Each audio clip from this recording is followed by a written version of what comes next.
We've all used the services of Urban Company, whether it is to repair your washing machine, a deep clean before Diwali, a quick salon treatment at home. But now is the bigger question, is it time to own a piece of Urban Company?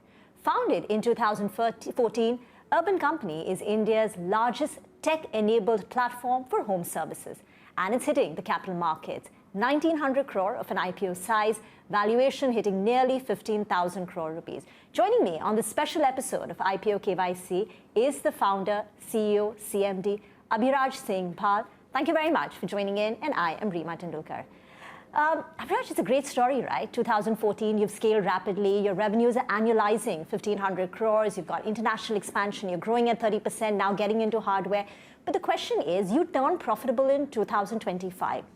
Is this company going to be profitable on a sustainable basis? Reema, thank you so much for inviting me. It's an absolute pleasure. Taking your first question on profitability, if I talk about the last 3 years, we have scaled our net revenue from 437 crores in FY22 to about 1,144.5 crores in FY25. And in this period, for the 707 odd crores of incremental revenue that we've added to the top line, about 385 crores has gone to our adjusted EBITDA, which shows the strong contribution margin and gross margin profile in the business. We track at a contribution margin of about 56% of net revenue, or roughly 19.5% of net transaction value. We've also kept our fixed costs fairly steady in the last few years. Profitability is an important goal for any company, and for us as well. As we continue to scale, we would want to continue to focus on operating leverage, cost excellence, and continue to scale with profitability. But talk to us about operating leverage, because your adjusted EBITDA last year, FY25, it was about 11-12 crore rupees. In Q1 of FY26, it stands at 21 crore, which means in the current quarter, it's almost double of last year. So what explains, is this the power of operating leverage? When your top line doubles, what could your EBITDA look like? So, Reema, again, in internet businesses, typically, one has to forward invest in a few areas. This would be, in our case, for example, training centers to train our service professionals, our technology team that builds the apps, the website, as well as the entire back-end layer for our service professionals, the entire workflows, marketing and brand building to acquire consumers, and so on and so forth. These costs typically don't scale with top line. In fact, they can scale much slower than top line. And therefore, once you hit threshold scale... What is threshold scale? Well, in our case, threshold scale was hit, I would say, in FY25. It was the first full year of profitability for us at all levels, adjusted EBITDA, PBT. Prior to that, we were loss-making. So I think FY25 was, in that sense, a reasonably pivotal year for us. We crossed 1,000 crores in net revenue. We crossed 3,000 crores in net transaction value. We broke even on a sustainable basis for the full company for the first time. India business had been profitable earlier as well, but now at a consolidated level. So I would consider it to be an important milestone for us. And now I think going forward, we would want to continue to focus on growth while also improving our margins. So profits are sustainable? I would imagine so. I think we will have to continue to be strategic about growth. We're still a very small company in the scheme of things. We think we're just getting started. We would like to be 10, 20, 30 times bigger in the coming decades. And for us to be able to do that, we will have to continue to make investments in growth. So suppose your top line doubles from here on, right? It's about 1,100, 1,200 crore rupees in terms of net operating revenue. It doubles. Adjusted margins in Q1 were 5-6%. What could that number look like? It would be hard to sort of put a double specific... digit? Let me put it slightly differently. I think the areas where we would want to invest would continue to be technology, would continue to be training and service professional excellence and quality, and brand building. I think we would like to make these investments, albeit at a slower pace than revenue growth. So any growth in revenue that we see, especially in our core business in India, which is already fairly profitable. It was operating at a close to 10% adjusted EBITDA in FY25. I think any investments we make there, we would want to be very mindful that those investments are not growing faster than top line, so that we can continue to see sustained margin expansions every year. I would avoid giving any forward guidance, but we're committed to improving the quality of the business with every passing year. One of the things that is our internal principle is that every cost line item every year should see operating leverage. And that's a philosophy with which we operate internally. Okay. Just for the benefit of our viewers, you have three sources of income. One is India consumer. That's your core market, profit center, 10% EBITDA margin, 75% of your top line. Second is your native brand, where you are manufacturing hardware products like lockers, like security locks, air purifiers. And third is your international business. That's about 10%. Now, native and international is loss-making as of now. We'll come to it. But let's talk about your India consumer. Sure. Talk to us about your ambition here, the strategy, the opportunity that you see. So, Reema, India Consumer Services is our largest business. As you rightly said, it's about 77% of our net revenue in FY25. It's one where we offer a host of services at home, be it beauty services, cleaning, carpentry, plumbing, AC and appliance repair, painting, etc. We still think we are only getting started in this business. The opportunity is humongous. The total addressable market for home services in India stood at nearly $59 billion last year. And it's expected to grow to about $97 billion by 2030. So to tap into this $100 billion addressable market by 2030, you've also laid out your expansion plans. I think you're present in 47 cities right now. You're targeting 200 Indian cities by 2030. So as you expand into tier 2, tier 3, what would profitability look like? Will it be dilutive or will it add to your margins? Well, typically when we look at a tier 2 city, there are a lot of existing investments that we are able to leverage. For example, our technology platform, which is one of our big areas of investment, doesn't need incremental investment when we expand to a new city. We've, from early on, focused on brand building at a national level. So usually when we enter a new city, there's already awareness of the Urban Company brand from users in that city as well as service professionals. In fact, I keep getting emails from cities where we're not present today by users asking us to launch there. We also tend to leverage our training centers in the larger cities across the smaller cities through a hub and spoke model. So it gives us the ability to sweat our training assets further. So the incremental P&L of a new city that we add is usually better compared to an existing city. And contrary to popular wisdom that whenever you enter tier 2 or tier 3 cities, you have to drop prices, we haven't really done that. Okay. We've seen pricing power hold up in these cities. Pricing is the same now, whether you... It's not exactly the same, but it's in the same zip code, I would say. In the same zip code, okay.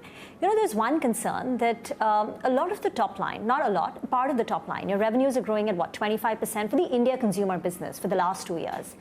But that is coming on account of expansion into newer categories and expansion into newer cities. Your annual transacting customers is growing at a slower pace, I think 16%, roughly, thereabout. Is it hard for you to get new customers? Is scalability a concern? I would say that scalability for us has been something that we take great pride in, how rapidly we've scaled in the last few years. And we continue to see great opportunity to scale up in the coming years. Our oldest cities and oldest categories continue to grow at a very healthy clip. Like what? Can't get into the specific numbers, but most of our growth comes from our big cities and big categories. You spoke about new user growth vis-a-vis revenue growth. Revenue growth will always lead new user growth, and that's because as our users mature, they try out newer categories. They cross over to other categories, and therefore their annual spends only increase every passing year, which is a good thing. So if you started off in beauty services or in AC repair, over time you will move on to trying other categories, and therefore the spends that you make on the platform annually will keep on growing. So is a double-digit or a mid-teens kind of annual transacting customer increase growth something that you're confident about sustaining? We will try. We will try. And we will work hard towards it. Do you see the risk of disintermediation where a customer and the service provider, I mean the handyman, bypasses the platform? So, very often we use urban company, right, to get the lead. And then he comes in services, and then the next time you say, I'll call you directly, or he will say, call me directly, right? And we will save on that commission, right? I mean, how do you deal with that? I mean, and what have you ever been able to quantify the loss to you on account of that? Look, I'm sure there's a little bit of that happens. Yeah. Our focus as a company has been to add enough value to both the sides that they see the value of going through the platform and continue to focus on that value add. Because, as a philosophy, we don't want to prevent people from doing this. If we focus on prevention, this is India at the end of the day. So people will find newer and newer loopholes to go around the system. Yeah. So I can talk a little bit about the value add. I think a significant part of the value add is very, very high earnings for our service professionals. Like what? I mean, do we have some numbers? Absolutely. So in FY25, the average service professional and urban company, net of all commissions, fees, taxes, travel costs, and product costs, made over 26,000 rupees a month. And this is with only about 83 monetized hours on the platform on a monthly basis. If we look at the top 20% of service professionals, they made well over 40,000 rupees net. And the top 10% made about 45,000 rupees. So I think service professionals have also realized that if they go through the platform, their income opportunities are higher. They get free life, accidental, and health insurance cover. Safety is something that's very important for them, and it's an area of investment for us. And similarly, I think on the consumer side as well, we have subscription programs today. Yeah. We have a UC Plus membership program. We have warranty covers to protect the consumer in the situation of a downside. So for all of these reasons and more, over a period of time, we've seen that disintermediation has only come down meaningfully. You will often be compared, especially once listed, to Zomato and Swiggy. How comparable or similar will the journey be of urban vis-a-vis them?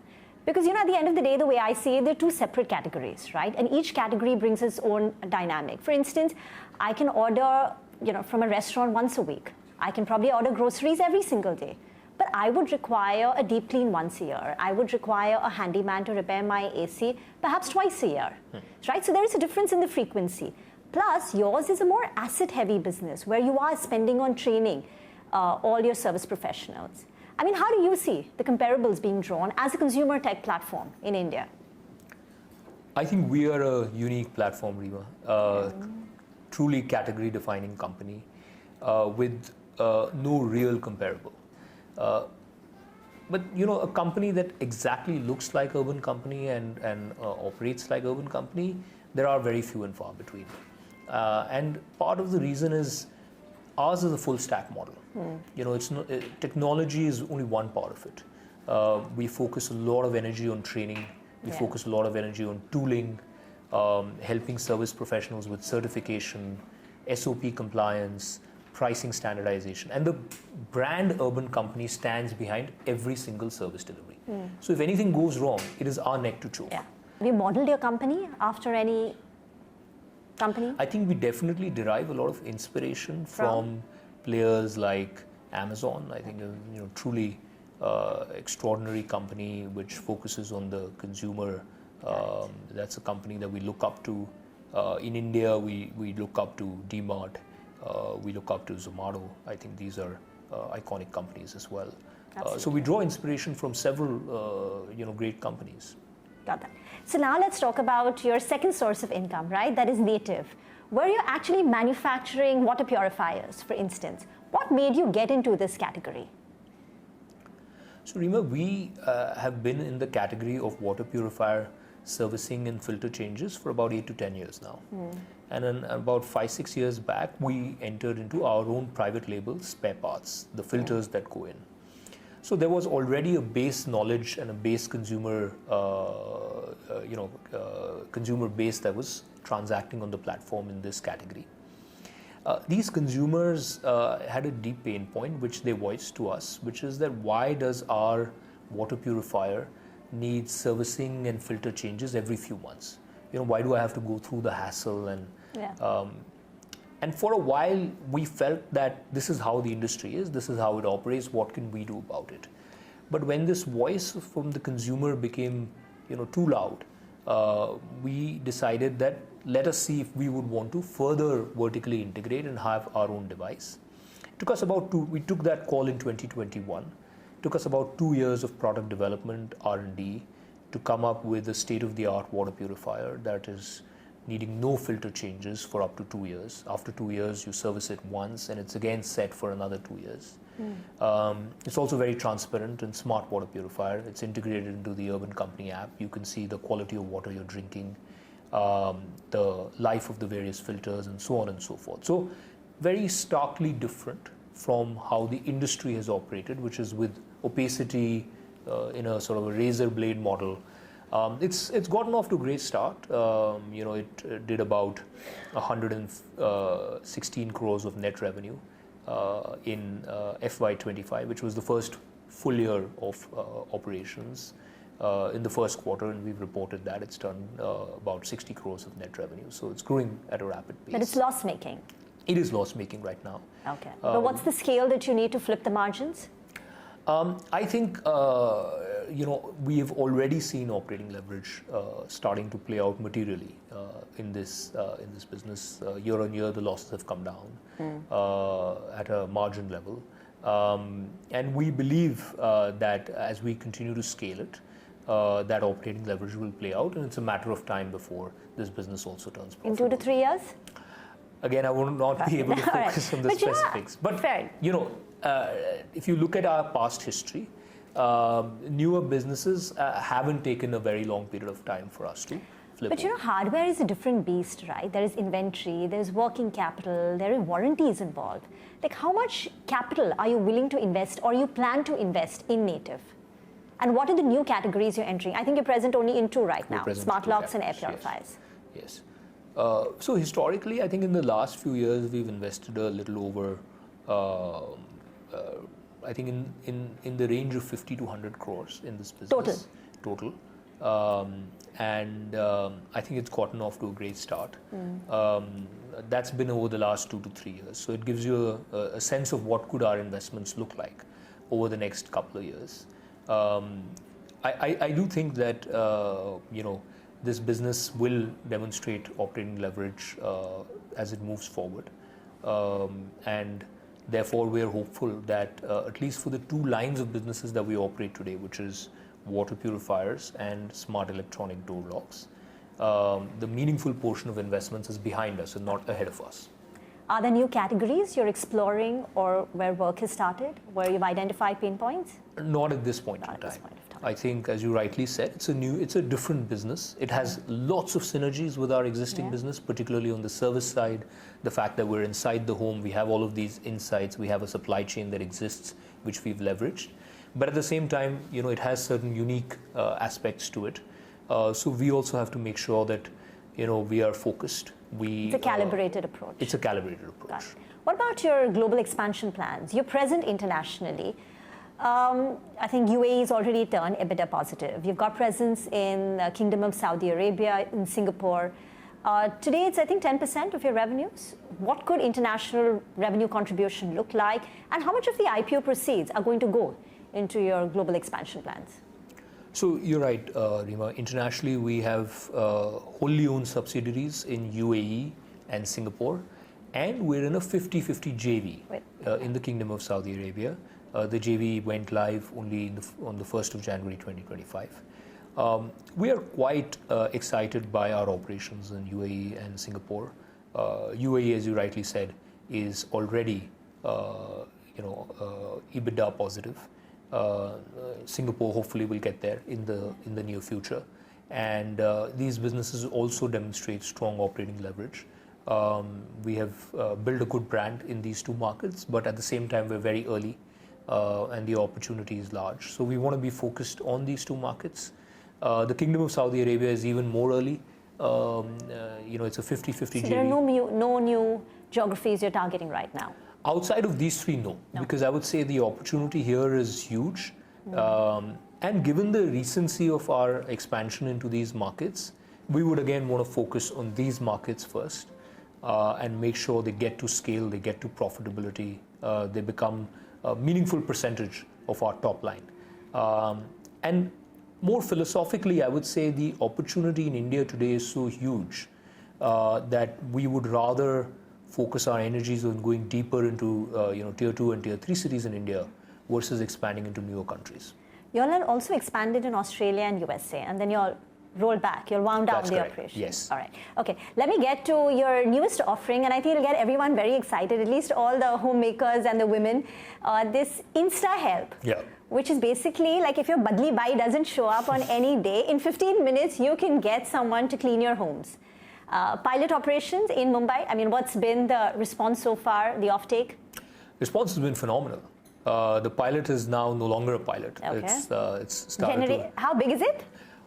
Well, we're now present in multiple cities to start with. So we're present in Bangalore, Hyderabad, Delhi, expanding to other cities. It has grown at a breakneck pace month after month. Consumer demand significantly outstrips supply right now. So the only thing my team is doing is training and onboarding in this category. Do you know a number of how big the opportunity is, like the market that you're targeting? Well, in the total addressable market that we looked at, about $10 billion, roughly in that zip code, was the daily home cleaning and housekeeping services. So it's a fairly large opportunity. Yeah.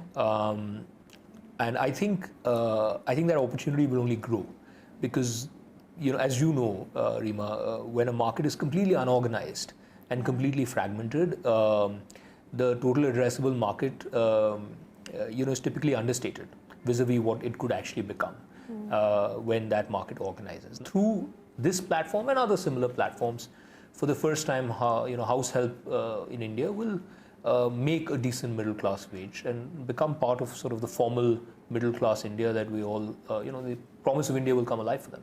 If 10 years later, someone has to write the urban company story, what is the one line that you think they should lead with? I think the first 10 years was about building a platform for home services. I think the next 10 years will hopefully go beyond that to building a true home platform which offers Indian consumers reliable and high quality access to home services and solutions. And in the process, Urban Company becomes an institution for urban India, one that has impacted and empowered hundreds of thousands of service professionals to lead dignified and respectful lives. An institution that is known for its ethics, its corporate governance, and carrying all stakeholders along.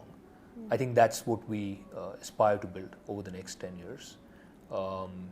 In one line, an institution that India can be proud of. Thank you, Abhiraj. This has been such a great conversation and wish you all the very best. Thank you. Thank you so much, Reema. Thanks for having me.